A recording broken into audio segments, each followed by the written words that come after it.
would play Chromox if it had more colored spells. Plays a lot of artifacts, so it makes it a little challenging. See Henry start off the action here after his mulligan with a turn 1 Island and Delver of Secrets. Enough artifacts to consider Mox Opal? I think it's a little short on that too. I don't know if you put in a bunch of Great Furnaces, maybe you could get there. Oh yeah. The Moxes are busted, all of them, so they're. I try to go out of my way to brew with those for sure. So we have a turn 1 Delver of Secrets. Wooded Hills from Cedric, and this deck plays a couple of fetch lands, even though it's mono red, because it plays with Sensei's Divining Top as a way to facilitate its draws, and so it wants a couple cheap shuffle effects as well. Delver of Secrets, so powerful in Legacy. Not only does Henry have 27 sorceries and instants main deck to flip the Delver, you know, I mean, almost half the time naturally. He's got cards like Brainstorm and Ponder to actually, and Jace to actually set it up. See a turn 1 Mountain and Sensei's Divining Top from Cedric. Henry's deck is sweet. It is sweet. As you see the Delver of Secrets here flip to Force of Will. Oh, what do you know? What are the odds? Cedric going through his text messages, I suppose, as Henry resolving his Delver flip into the red zone with Insectile Aberration for 3. Oh, he's using the Star City Games app. Yeah, anything else would be illegal, Patrick. A company man through and through. Cedric going to use the Divining Top on his upkeep.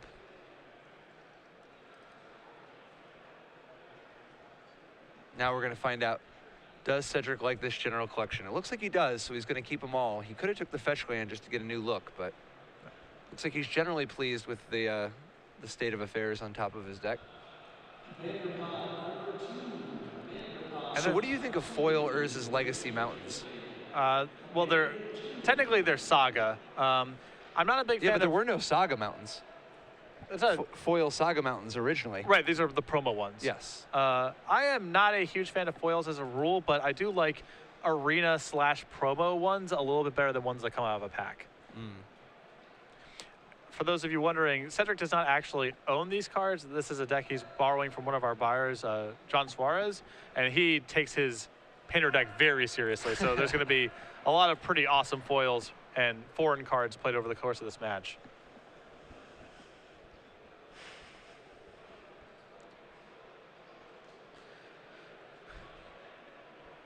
Where do you think Delver of Secrets falls on the all-time list? Like among the creatures, you know, not like Emrakul and Grizzlebrand and stuff, but out of the creatures, is Delver in the top 10, top 20? It's hard to separate Delver of Secrets from how good blue spells are. That's the issue, you know what I mean? But blue spells are exactly as good as they are. So once blue spells are as good as they are, how good is Delver of Secrets? You see an upkeep on Henry, a Lightning Bolt on the Insectile Aberration on Henry's upkeep here from Cedric. I would say it probably makes the top 10. It's close. Yeah. I could see it top 10. I think I got it right around number 12. And Henry's going to fight over this. He's a little land light, so worth discarding his pretty expensive and largely uncastable Jace the Mind Sculptor to this Force of Will.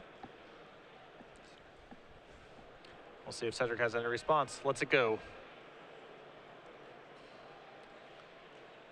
Cedric then cracks the fetch land, also still inside of Henry's upkeep. We're going to see a red blast of some sort? Possibly. Cedric's deck with 3 copies of Lightning Bolt along with 4 Pyroblasts and 2 red Elemental Blasts. So a lot of cards to fight over this Delver. And there's a red Elemental Blast.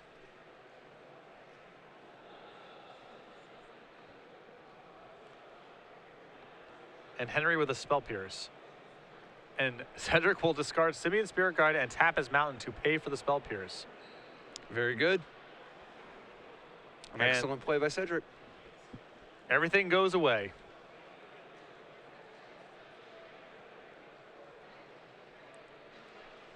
Henry draws his second land, another island.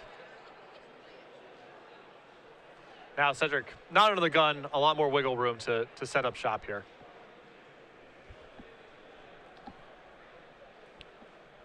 There we see the grindstone coming down. And Funny enough, Grindstone is actually a fairly reasonable way to win au natural against Henry's deck. Oh, yeah. I mean, he grinds when he's out here grinding. It's pretty hard. Cedric thinking better of it.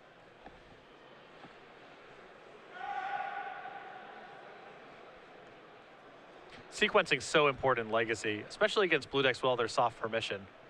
You got to map out multiple turns in the head. There's the painter.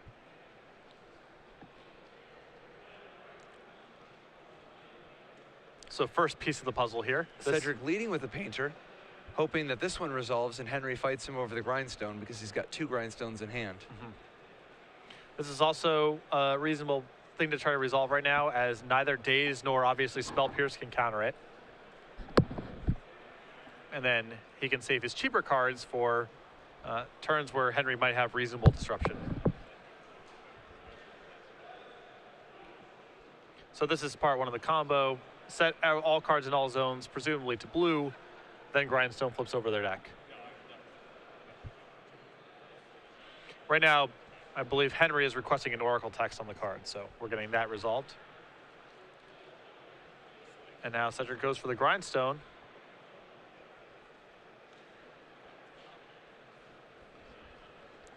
And I'm not sure exactly what the confusion is, although perhaps because the card is in Korean, he is just, again, asking for confirmation. Cedric playing a lot of Japanese and Korean cards right now. Because I'm out here grinding. So the combo is in play if Cedric gets to untap. What does Henry have in his list to break this up potentially? In his sideboard, he has, he has 1 Dismember and 1 Vapor Snag. And in theory, a Jace. I mean, the Jace could bounce the Painter Servant and then he counter on the way down. But he doesn't have that kind of mana. Okay, yep, he tries to find an answer with Brainstorm, finds nothing and concedes. So Cedric Phillips quickly up a game. Now, he does have a little bit more available to him in the sideboard. It's funny, Threads of Disloyalty, while it can hit the Painter, doesn't do what you need. Yep. He does have Hydro Blast and 2 Blue Elemental Blasts. They don't break up the combo directly, but they can actually help they can fight the counter wars, since they can counter the red Elemental Blasts that are often protecting it. He has a 4th Force of Will in his sideboard, generally just helping break up the combo. He has Surgical Extraction, which could be potentially very strong. If he can stop even just 1 piece of the combo 1 time, he can take all the rest and force Cedric to play a fair game. And then finally, and this one's a little wild. Sorry, there's also Vendelican Shackles, of course. Vendilion Click. But Sapphire Charm. Yes. That's kind of a nice one. Yeah, I believe that's probably primarily an anti-Batterskull measure, but yeah, whenever we can get the Mirage Charms a little bit of burn, it's makes the world feel like a better place. The inspiration for so many cycles. Yeah, if we can pull Sapphire Charm up. For those not familiar, Sapphire Charm was one of the original cycling, I guess, of sorts. It's got 1 mode that could sort of slow trip, so to speak, but it's oft forgotten about Mirage Charm. On Cedric's side of the table, we'll bring that up momentarily. On Cedric's side of the table, we got a Manic Vandal, 2 Red Elemental Blasts, 2 Ratchet Bombs, 2 Martyr of Ashes, 2 Ensnaring Bridge, a Koth of the Hammer, a Magus of the Moon, and 4 Thorn of Amethysts. Now, I suspect Cedric is going to want to de-emphasize the Blood Moon, Magus of the Moon thing he's got going on. Henry really didn't show any elements of his deck that were susceptible to it. He fetched out islands and played islands. I think all of the anti-creature measures are very good here. Ratchet Bomb, Martyr of Ashes, Ensnaring Bridge, and the additional Red Elemental Blasts are all seem very powerful here. So I would imagine Cedric's going to try to de-emphasize a little bit the Blood Moon, Magus of the Moon stuff and try to bring in additional removal of anti-creature stuff. Yeah, a little bit less Blood Moon, a little bit less back to basics. So here, the key, most people use this to phase out the Germ token on a Batterskull or something like that. The part I like is if you Sapphire Charm the Painter Servant in response to the Grindstone, you can buy yourself an extra turn. And he's really short on meaningful interaction. Having a way to win it all is, having a card that could actually buy him a turn is worth an awful lot, particularly when it cycles for 1 mana. And then additionally, it gives things flying, but that doesn't really come up a whole ton. Yeah, he could He could jump his Snapcaster Mage over a Painter Servant to deal lethal. Absolutely. That would be a nice way for the match to end. Absolutely. See Henry was sideboarding there before, removing Jace the Mind Sculptor. A lot of players just consider that one to be pretty sacred once it's actually in your deck, but this matchup very fast, and it's not clear Henry has time for that sort of thing.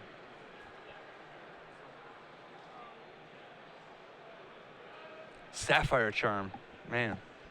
An old in, but a good in. I played Funeral Charm at my first Pro Tour. Wow. It was a mistake, but I did. I remember after Pro Tour Paris in 1997, I kind of lost my passport. Got stuck in France, and I'm just some, 16-year-old kid, just kind of hanging out. And I got to spend a week in France waiting for a new passport to come. And I end up staying for a little bit with Eric Tam and Brian Weissman, who happened to just decide they were going to stay and hang out a little. And at one point, I'm in Weissman's hotel, and the two of us are just going to play some games of block. He has built Jason Gordon's blue-white deck, and I have Jason Zila's physical black, blue, red reanimator deck that he top-8'd with. Jason Zila kind of just wanders into the room, passes out, and his deck is laying there, so we just start playing with it. And the Jason Gordon blue-white deck featured Sapphire Charm for the express purpose of Sapphire Charming the floodgate. There was a wall that it was a 0/5 wall that would AoE do damage if it left play. Yeah. But the funny thing is, if it flew, it had just this weird text that if it ever gained flying, the gates would be open.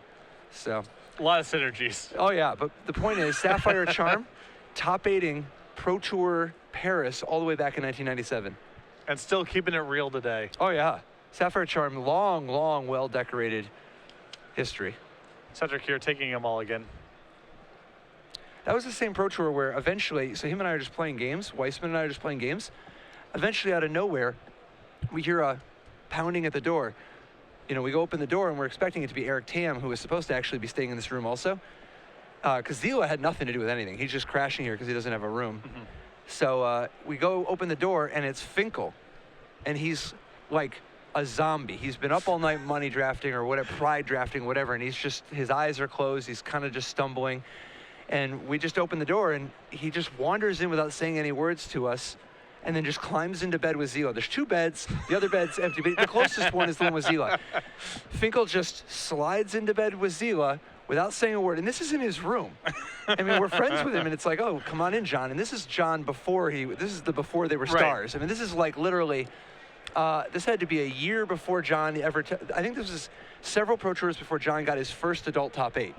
John stumbles in, climbs into bed with Zila, wraps the arm around, and it's like they're not even taking up that much of the bed. Jason Zila is still in the Magic community as well. Obviously, we see John all the time on coverage. Jason Zila with working in California. Yep, as a turn 1 alternate cost Gitaxian Pro here. Jason Zila actually beat me as a winning in a PTQ that we drove out to Phoenix together not that long ago. Oh, okay. Yeah. We see a hand here of Cedric here. Sensei's Divining Top, 2 copies of Painter Servant, an Imperial Recruiter, a Lightning Bolt, and a City of Traders. Got to warn you guys at home. I'm sorry if you're not up for the stories from the old days. Patrick and I, not as much sleep last night as a result of the long day. We're going to be getting into the wild tangents. If you don't like it, tweet at us, SCG Live, hashtag SCGSEA, and just say hi. I'm sorry, I'll get it together. This is a City of Traders, and this is a Gitaxian Probe. Yep. Henry writing down all the contents here. Cedric with a pretty soft keep on 6 cards here, but Sensei's Divining Top potentially allows him to find a mountain, and which really turns his hand on. Me too. Now, if you're Delver, what are you looking to do here? Just put down a clock? Yeah, you got to get the ball rolling real fast here. I mean, is this a Delver of Secrets type of matchup, or is it possible this is the type of matchup that you win with cards like Jace the Mind Sculptor? I think that if you have better defensive tools, you have more spot removal, Source of Plowshares to break up the combo, or Pithing Needle type effects to stop the combo, then you can get a little bit grindier here and try to win with something like Jace and just Fate Sealing. I think that's much more challenging to do when you don't have that many defensive tools. Yeah, I mean, he's got a ton of counter spells, just a ton of them. But if Cedric can slow the game down a little bit, lots of the counter spells stop working, right? Like Spell Pierce and Daze. And Cedric is also capable, with all the red elemental blast effects he has in his deck, of overpowering Henry's defenses in one turn. Yeah, I mean, absolutely. Cedric's got 8 different red blasts he could use on a Daze. Or a Spell Pierce, perhaps. Cedric topping on his upkeep. Critically found the mountain on his first draw step, so now he actually has a fairly explosive hand. It's possible that the beatdown creature of choice for Henry is actually the Snapcaster Mage, just because with 8 red blasts and the Lightning Bolt, Cedric's not short on ways to kill a Delver, but the Snapcaster Mage can draw a card and get him that much closer to getting into Jace space. We see Painter Servant. And a hard cast Daze from Henry. Now this isn't the this is not the best matchup for Delver because so much of their strength comes from Back to Basics, a card that is not particularly effective against Cedric.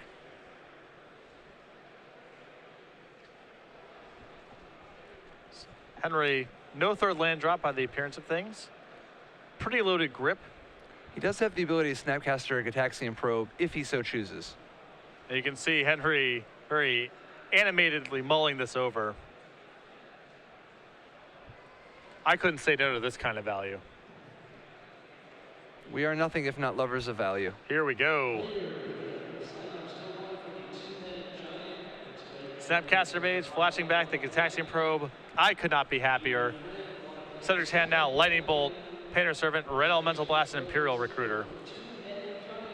Good to know. Pretty loaded grip for Cedric. Yeah.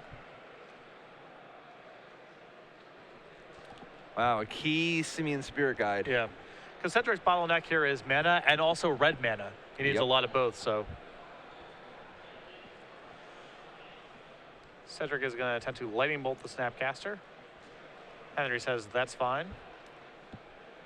No other plays.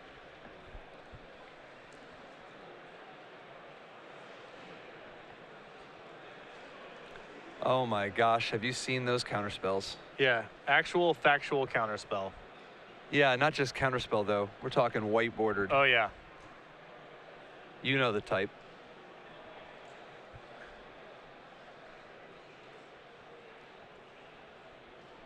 Big brainstorm here, finds a third land, a lot of cantrips. Still not much in the way of anything proactive going on, which is the biggest thing.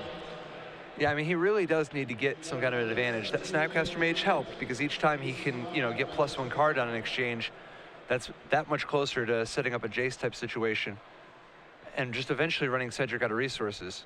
However, with no pressure and Cedric able to top, Henry is falling a little bit behind. Yeah, for those of you who aren't that familiar with Legacy, you're probably looking at Henry's hand and saying, how can Cedric possibly win? There's so many counterspells, but the combo decks in Legacy are really explosive and able to overwhelm those kind of defenses in one turn once they have sufficient mana and resources to work with. The biggest weakness Cedric has at the moment is that City of Traders instead of more mountains. He's bottlenecked on red mana, and if he plays more red mana, he'll eventually be down 2 mana. The upside is, sort of for the time being, Cedric's not in a huge rush to do anything. Henry's not putting any pressure on him, so he can spend some time trying to build up his board here, trying to build up his resources, and trying to overpower in one turn. And Cedric's got a lot of threats that are very powerful on the table. If Henry lets them resolve, he can't really get rid of them. Like for instance, once this grindstone hits, there's very, very little that he could possibly even do beyond hope to counter the painter. All right, so Henry wants to pick a fight over this one, and he's going to try to force a will this grindstone.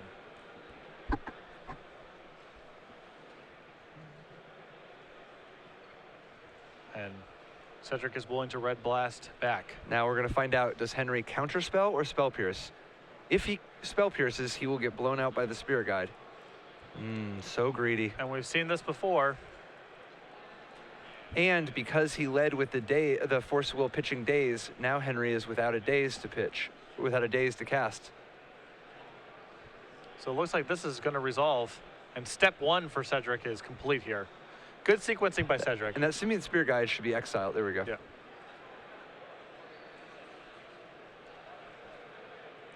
And we know he has Imperial Recruiter in hand, and that can get the other piece.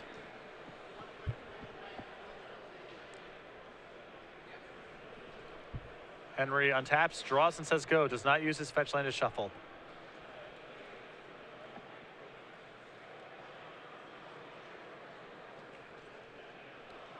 And it's so critical for Cedric to get that one piece of the puzzle in play once he has Divining Top, as now he has a lot of time to find the second piece. A lot of ability to set it up. And quite frankly, against a mono blue deck like Henry's, I mean, it's going to take Cedric somewhere in the ballpark of 6 activations just to grind him out naturally. Right. All right. Cedric is going to try to resolve an Imperial Recruiter. This allows Cedric to tutor for a plethora of targets, including Painter Servant, but Henry uses actual factual counterspell to shut that down. Well, some white-bordered imitation. It stands out in a special stark contrast to the cards that Cedric is playing with. Well, and his own cards. I mean, he's got Unglued Land. He's got, well, I guess most of those cards are from black-bordered sets, but. All right, here is a Gitaxian Probe. Reveals that Painter Servant is in hand, as we knew about. Cedric with another land in hand, but almost surely not going to play it until he has yet another land to make sure that he has 3 mana at all times. And here is Delver of Secrets. This is a big piece of the puzzle for Henry. Very much so.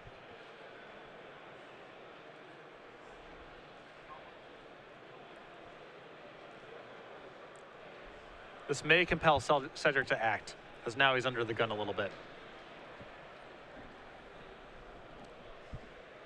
Cedric attempts to resolve Painter Servant once again. Henry again matches with Counterspell.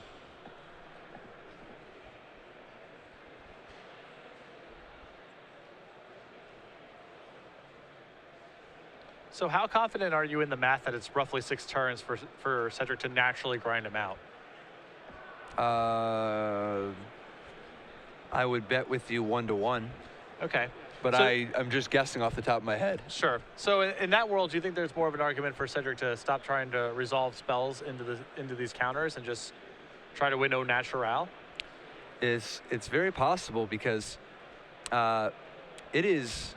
I mean, you win the race that way, yeah. And Henry doesn't really have a lot going on. The problem is, of course, that if Henry plays, you know, if you just don't do anything for a while, Henry's going to be setting himself up more, and if he finds a single Snapcaster Major Vendilion Click, you very quickly lose the race. Yeah. So Henry brainstorms to set up his Delver, reveals Force of Will, and now has a pretty loaded grip of Force of Will, Blue Spell, plus Blue Elemental Blast. A lot of defense. I think I would have just started grinding last turn instead of even fighting at all, because I think Henry's just got too many cards, and Cedric doesn't have enough ways to interact. Instead of just throwing stuff out there, like instead of playing 1 threat in a turn and then calling it a day, I would just wait until I had a bunch of threats and spend all my time grinding. So Cedric here with a little Sensei's Divining Top fetch land operation, resetting the top of his deck. The 6 grindstone activations is from accessing the hypergeometric calculator in my head. And you can see how much the game shifts once Henry actually has a piece of pressure in play that sticks.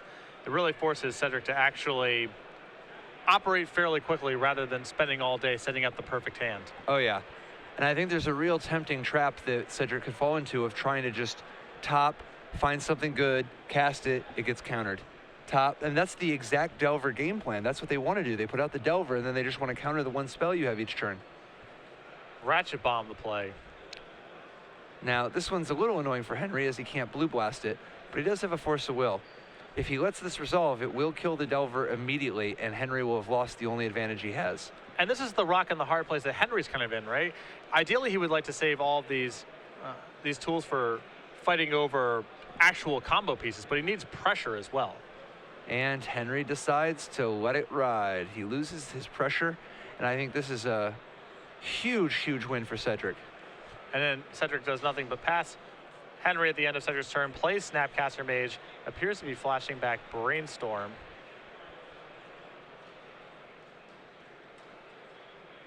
And that's going to draw a Pyroblast from Cedric. See, and I think this is why you got to play the Snapcaster on your own turn. If you Pyroblast the Snapcaster, you Blue Blast to protect it, and then you flash back the Gataxian Probe. Actually, you don't even have, do you have, yeah, I think you have one more probe, right? Yeah. Still, Henry does keep the Snapcaster Mage, now has a piece of pressure in play. Draw is Jace the Mind Sculptor. If he's able to find one more land. He's got a Force of Will to protect it, too. That could be a real big play. We might be getting into Fate Seal territory. A little rough against the Divining Top, but still. I think he might, maybe, I mean, the Jace might be on top of his deck, but I think right now he's got Blue Blast, Force of Will, and Snapcaster Mage. Cedric intending to resolve a Spellskite. This is a singleton in Cedric's list that he can go get with Imperial Recruiter. And Henry just going to add another Snapcaster Mage and flashes back the Brainstorm. He could have Snapcastered the Daze and countered the Spellskite so that there'd be one less blocker. He's short on mana. It's true.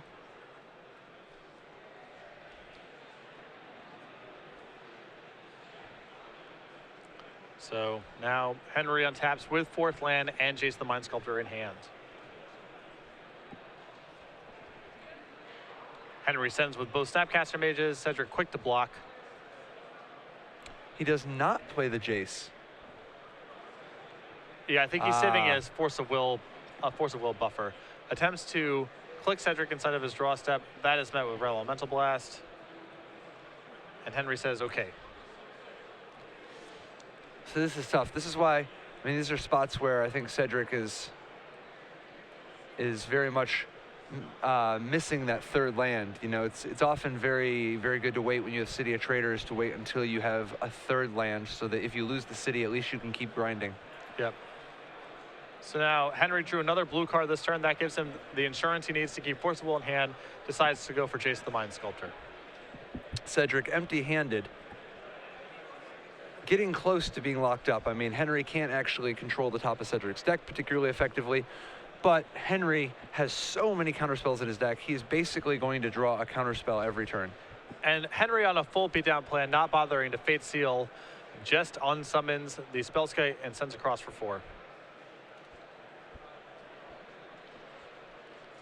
And this is a much better execution of what you would imagine Henry's game plan to be. Oh yeah, I mean, part of this is just the chaining of things like Snapcaster Mage to get a little bit of card advantage, and the punishment on Cedric's side of relying on City of Traders, losing it, and then being short on resources. Cedric goes and uses the top to draw another card. Plays Ancient Tomb, taps it, and a mountain falls down to 6. Attempts to resolve Ensnaring Bridge. You know, it's not great because he's still losing to Jace, but at least it buys him a little time. Yeah.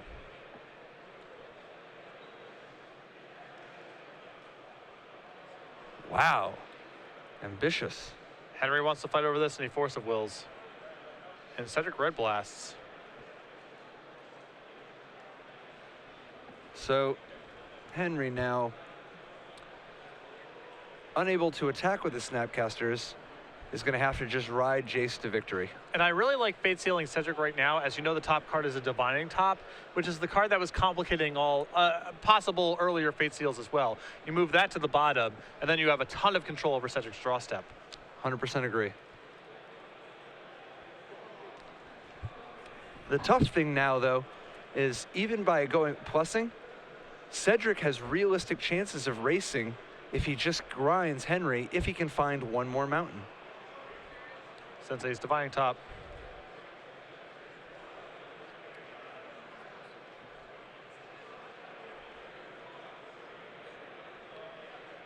Henry had picked up a Spell Pierce last turn, but Cedric has the mana left over. Now here's a question for you. If you're Cedric, do you take the 2 damage and grind Henry? It is risky to do so, as Cedric may need that Ancient Tomb to do other things. Well, plus if he ever takes a hit from the 2 Snapcasters, like if he gets stuck with a card in his hand, but he is confident he won't get stuck.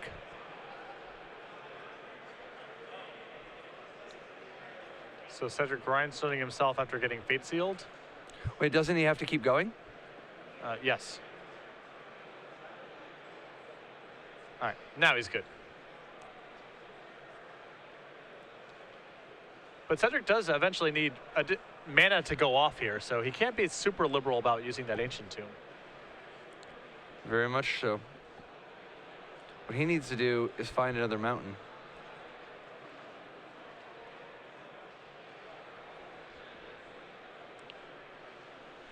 All right, Cedric's still topping in upkeep.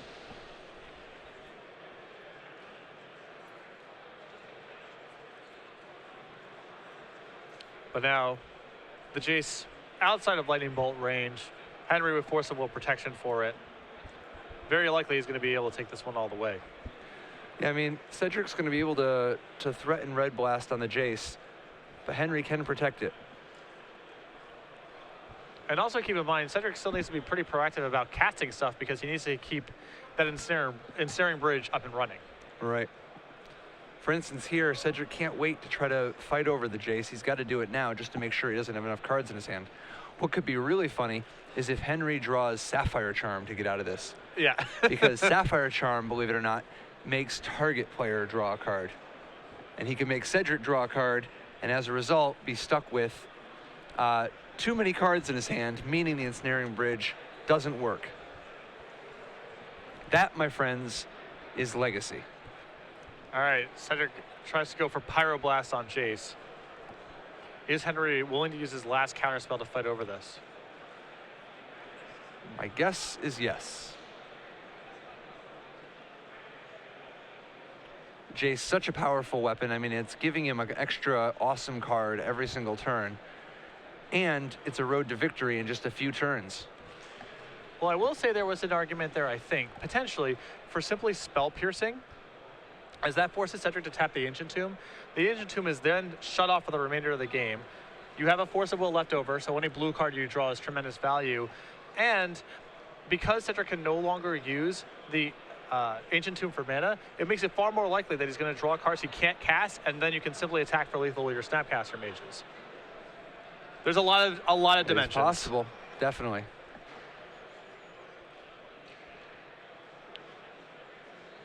Here is Spellskite. Not of tremendous value to Cedric, as he can't really afford to use its power very often, but at least it's a spell he can cast. Well, it also, like right here, potentially ensures that he lives.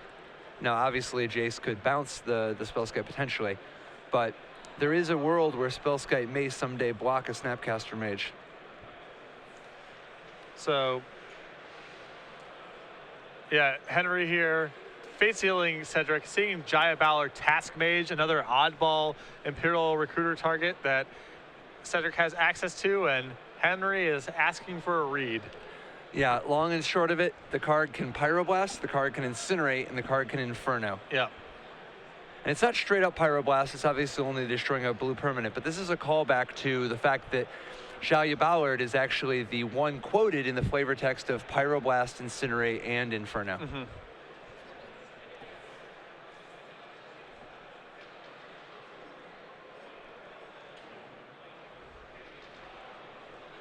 All right, Cedric continuing to look for another mountain. The pressure is definitely on, as he needs to not only get enough mana to do something, he needs to actually stop that Jace from killing him in the next, like after 2 more turns, unless he can just win the game in time. Yeah. But Henry's shields are down. We see his hand, it is just Scalding Tarn.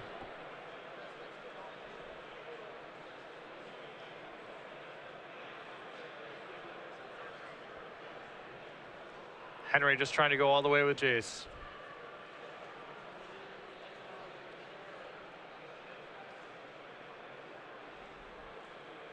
There's so many complex things going on for Cedric right now. He has Ancient Tomb he's allowed to effectively use 1 time for the remainder of the game. He has to make sure that his hand size stays in such a way that his Spellskite simply doesn't get unsummoned by Jace, and then his hand size too large for Ensnaring Bridge. He also needs to assemble the combo before Henry is able to ultimate Jace. A lot of challenges.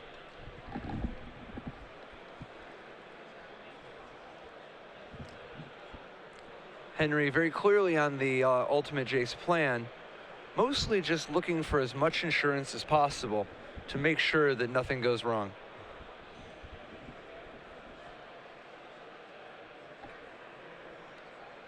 This is a very classic. Oh, wow. Yeah, I think he's going to try to. By bouncing the Spellskite, Cedric has too many cards in his hand. Oh, and he has 2 copies of Simian Spirit Guide to discard to get his hand under hand size. Interesting. And he does choose to grind himself so that he has more fresh looks with the top to try to find a land. Yeah. A lot of nuance to these games, certainly.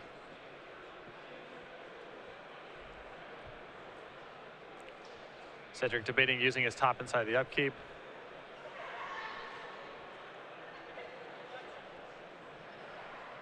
He's trying to avoid tapping that Ancient Tomb again, and so using the top on the upkeep with Spellskite in hand is a pretty significant cost. Definitely.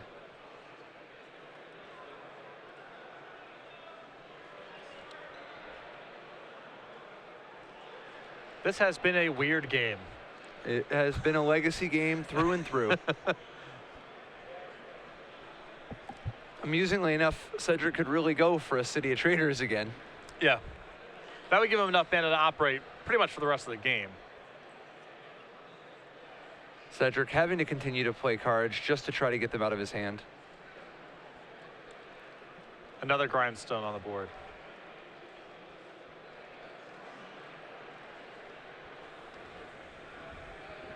Is that Vapor Snag the draw? Vapor Snag has a lot of applications. Not only could it potentially bounce the Spellskite, in the right circumstance, it might bounce a Snapcaster Mage in order to make a Force of Will or a Counterspell. Yeah, he does have 5 mana right now, so Vapor Snag on Snapcaster, Snapcaster, Flashback, Counterspell is something that Henry now has enough mana for. There's that City of Traders. This is pretty big. I think Cedric is passing on it for the time being. I think he's just interested in playing cards that, he wants to play it as his last land, basically. Yep. And he's happy to just draw and play Ancient Tomb. The thing is, though, Cedric is not going to have, this is it. Yeah. Jace is going to kill him next turn. So I think he actually had to play the City of Traders and just dig for what was underneath. How's he going to get out of the Jace ultimate here? Uses Divine Top here. Yeah, we'll find out.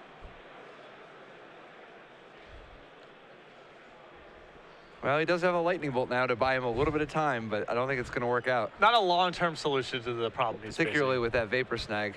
Yeah.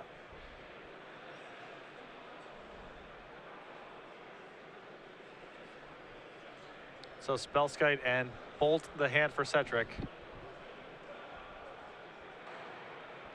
Upkeep attempts to Bolt Jace. This is where we're talking about having a City of Traders instead of an Ancient Tomb right here. But. All right, this is going to get that response we were talking about from Henry. Attempts to Vapor Snag his own Snapcaster Mage. It resolves. Plays Snapcaster Mage. Targets Blue Elemental Blast. Blue Elemental Blast the Bolt. Cedric will fall to 2, presumably to Divining Top in response. No, to pay. Or to, no, it's it's a Blue Blue Blast. It is Blue Blast. Oh, okay. You're right. Or Counterspell, rather. I guess he's getting Counterspell.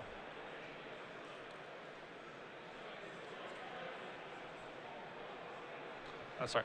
He got Blue Blast. There was some confusion about which card was getting out of the graveyard, and Cedric concedes the Jace Ultimate. Lightning Bolt is good. I would even say great. Jace the Mind Sculptor. Still better.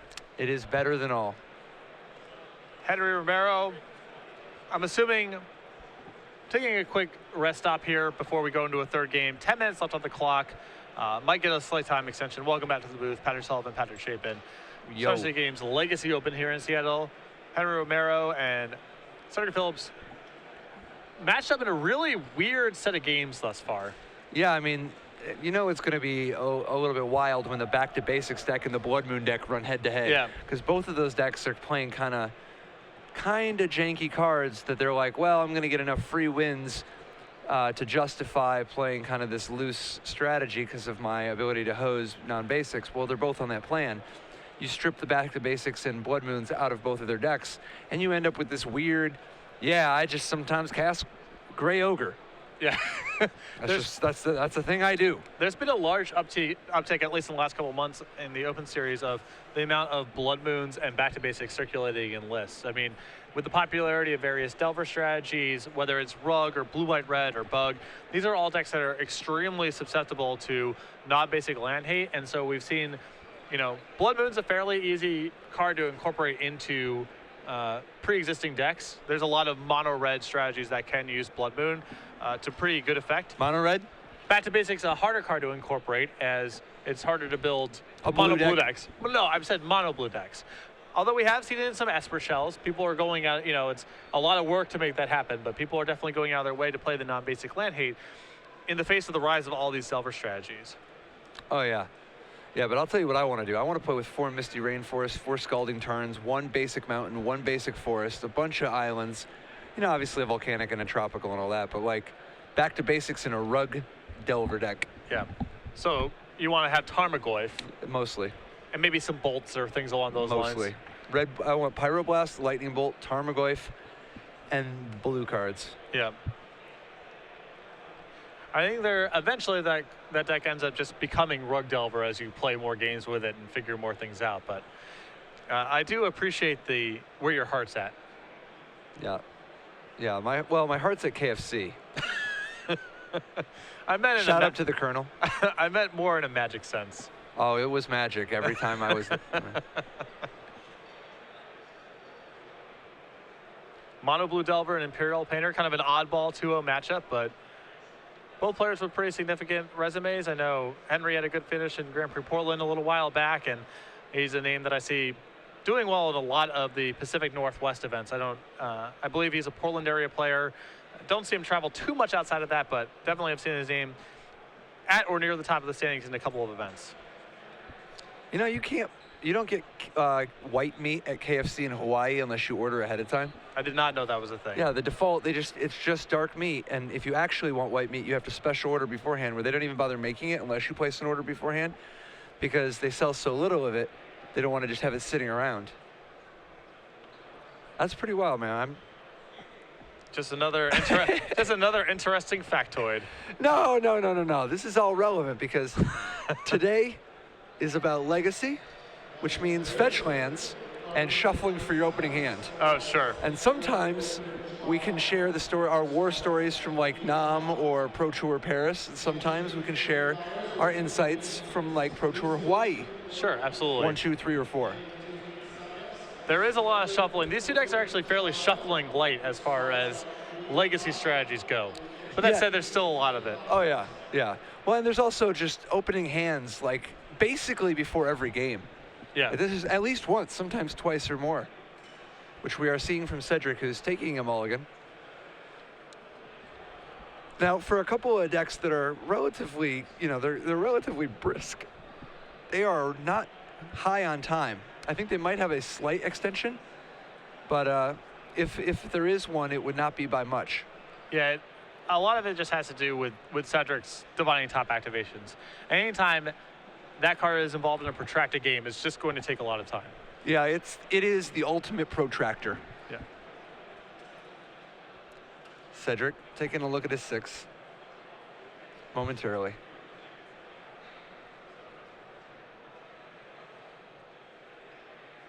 And keeps and looks thrilled. Yeah, but Cedric has a poker face. Turn 1, basic mountain from Cedric. Turn 1, basic island from Henry. Cedric on the second turn with an Ancient Tomb and attempting to resolve a Sensei's Divining Top. A pretty clear indication that he drew top for the turn, right? Yes. On the play, it's a pretty safe bet. Cedric chooses not to top and simply plays another mountain and passes.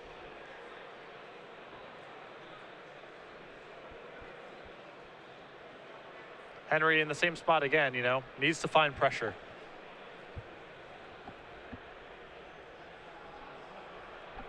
Cedric tops, looks at a bunch of lands, sets him back.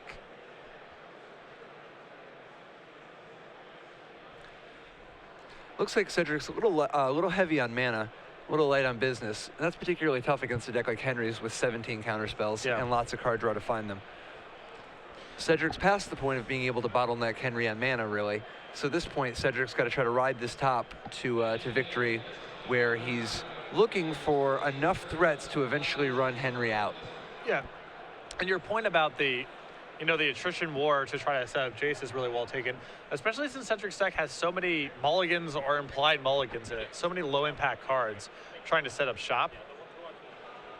Various, Imperial Recruiter targets that he draws that have low impact, or, just a lot of different stuff that doesn't make a huge deal. It really magnifies Henry's counter spells on Cedric's action. Oh yeah. Although I'll tell you, Jaya Ballard is not low impact. No, that is a card that brings the beats, the funky beats. And Jace the Mind Sculptor, the draw for Henry, chooses not to cast it. Clearly, still wants to leave the mana up to protect himself at least for a little while. Also, just doesn't want to walk face first in one of Cedric's 8 red blasts. Yeah. So Cedric tops and shuffles with his fetch land.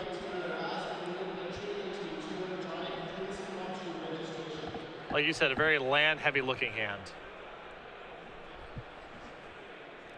Man, it sure does seem like these legacy players play way more basic lands than the modern and standard decks. But I guess they got that luxury because of all those fetch lands, and we just we just so happen to be tuning into a mono v mono. Well, Wasteland is also a huge influence on that as well. True. Cedric teleporting his hands onto the playmat. Cedric going for the first real play of the game here. Tries to resolve Imperial Recruiter. It's funny. It's possible Henry has Mana Leak. You don't know. Could, yeah. You don't know. And besides, it could always be the obscure triple days. And Henry decides to counterspell. And I like this play from Henry. He tried to wear out the resources to set the stage for Jace.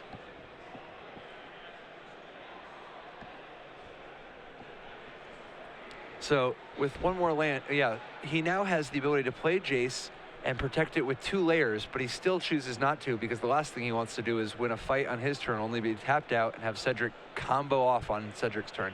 Yeah, even 2 counterspells does not leave him safe right now. Cedric plays a City of Traders, goes for another Imperial Recruiter. That is met by Blue Elemental Blast. Cedric playing a slower game, deciding, you know what I can do? If I slow this down, he's eventually going to get stuck with a bunch of dazes and spell pierces. Another reason why it's really important for Henry to be doing something proactive, really enhances the power of the soft permission.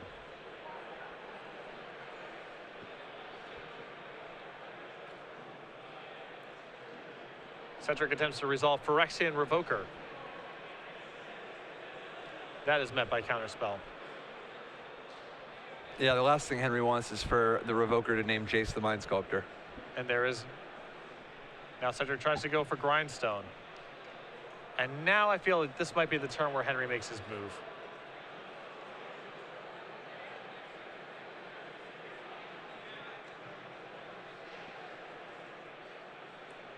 There is Jace. There is Jace the Mind Sculptor.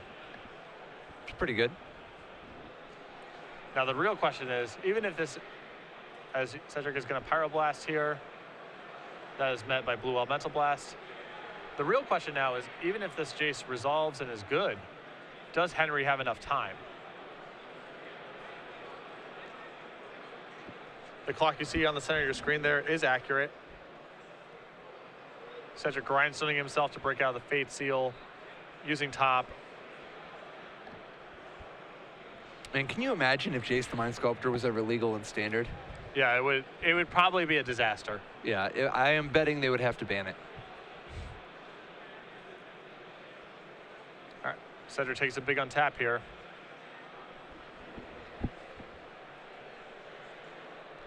Henry, for all the counter spells he's played, still has Force of Will backup too for all of this. Yeah. Yep. He's got that Spell Pierce, which isn't doing a lot. He's got one more. Is it another Spell Pierce? He's thumbing back at Pierce and a Force. I can't see the third card.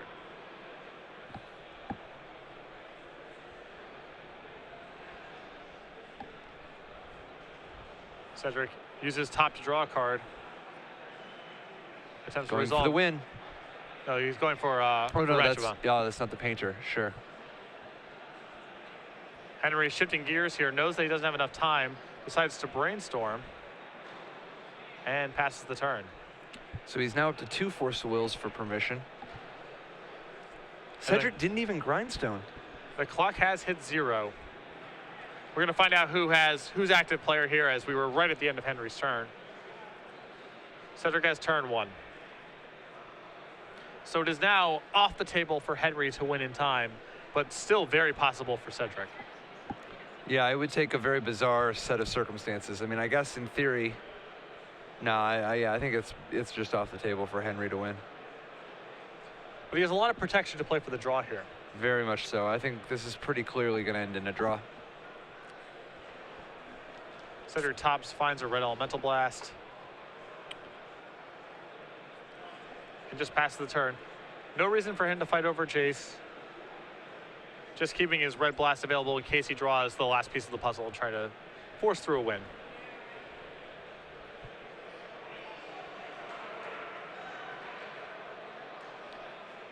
Henry brainstorms, uses his fetch land.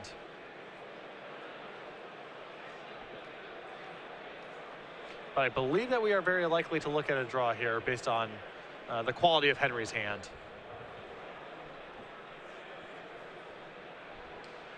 Henry's going to go ahead, untap, plot his strategy. Is it just defend, defend, defend? Or is there any conceivable way that he can find enough Delver of Secrets in one turn to potentially actually deal 15? Yeah, it's essentially impossible, I believe. Because if that Jace would have been 3, like if he had a fresh draw from the shuffle, if he would have drawn a Delver of Secrets, Jaced into 3 more Delver of Secrets, played all 4 Delver of Secrets, flipped them with a Vapor Snag, no, that's not quite enough.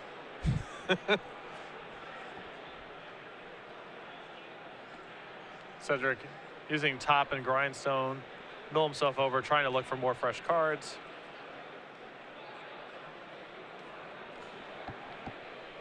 Topping again.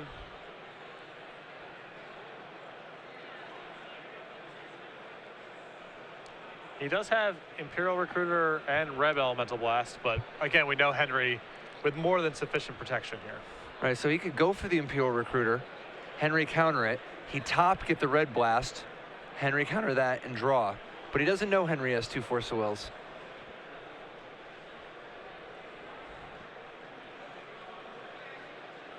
But isn't even there enough time? He's also 1 mana short of being able to pull off everything. Right.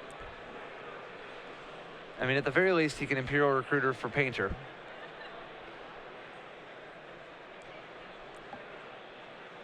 Problem is, there's just not enough time for either of these guys to win. Cedric also looking at Koth of the Hammer. Koth the Hammer. Koth the Hammer, it's time for action.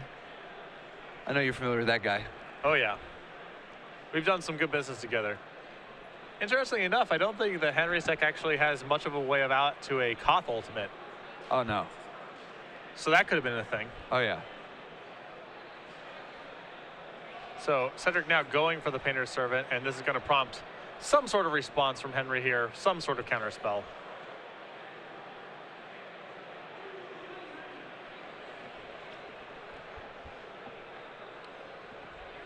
It is Fact or Fiction in response. I was going to say, I hope this is 5 land, just so there's a little bit of justice in this world. All right, Fact or Fiction on the stack. Delver of Secrets, Spell Pierce, Counterspell, Gataxian Probe, Vendilion Click. Why not? I guess you put Counterspell versus no, right? Yeah. This was, I would imagine, not the response Cedric was guessing.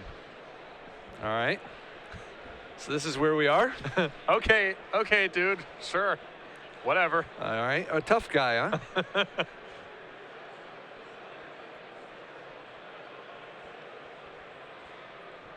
It's been a really, this is, I believe, a Fact or Fiction debut for me on the microphone. Oh, yeah? I think so.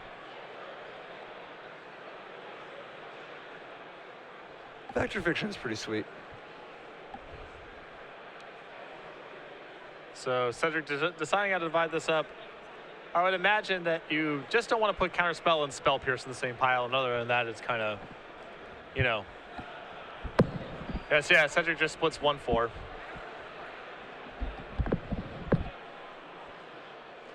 I don't know if this Fact or Fiction was really critical for Henry to resolve, as he has so many tools in his hand, but when you're on camera, there's no way you can not cast it.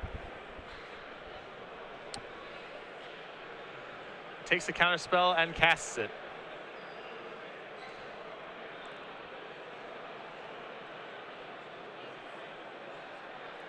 Cedric attempts to Red Elemental Blast the Counterspell. This is a Force of Will. You can see Cedric nodding his head, knowing that this is the death knell. Or I guess the draw knell. I don't know if that's a thing. Yeah. Do you know whom the draw knell tolls for? It tolls for thee, Cedric. Still trying to see if there's any sort of permutation here with his Divining Top. Trying to find another Red Elemental Blast. But Henry with another Force of Will backup, even if Cedric finds it.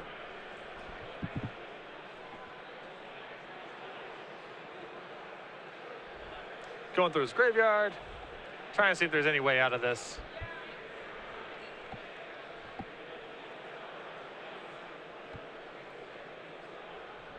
He also has the option of grindstoning himself yet again for another fresh look with the Divining Top.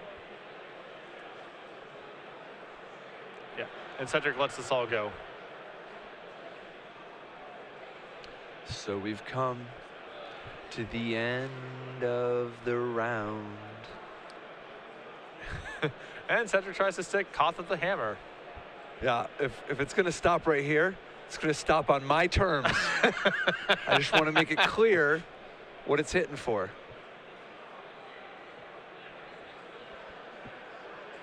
And I respect Henry's gangster. He says, now I hear that, but I don't see you though. So there is a Force of Will on Koth of the Hammer. And finally, Cedric's turn draws to a conclusion.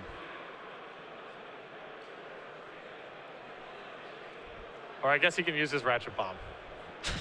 If he's feeling so inclined. Yeah, I mean, well, we're activating things. Well, we're in the process of just activating a lot of things. Nothing's over. All right, there we go. Cedric sees the play.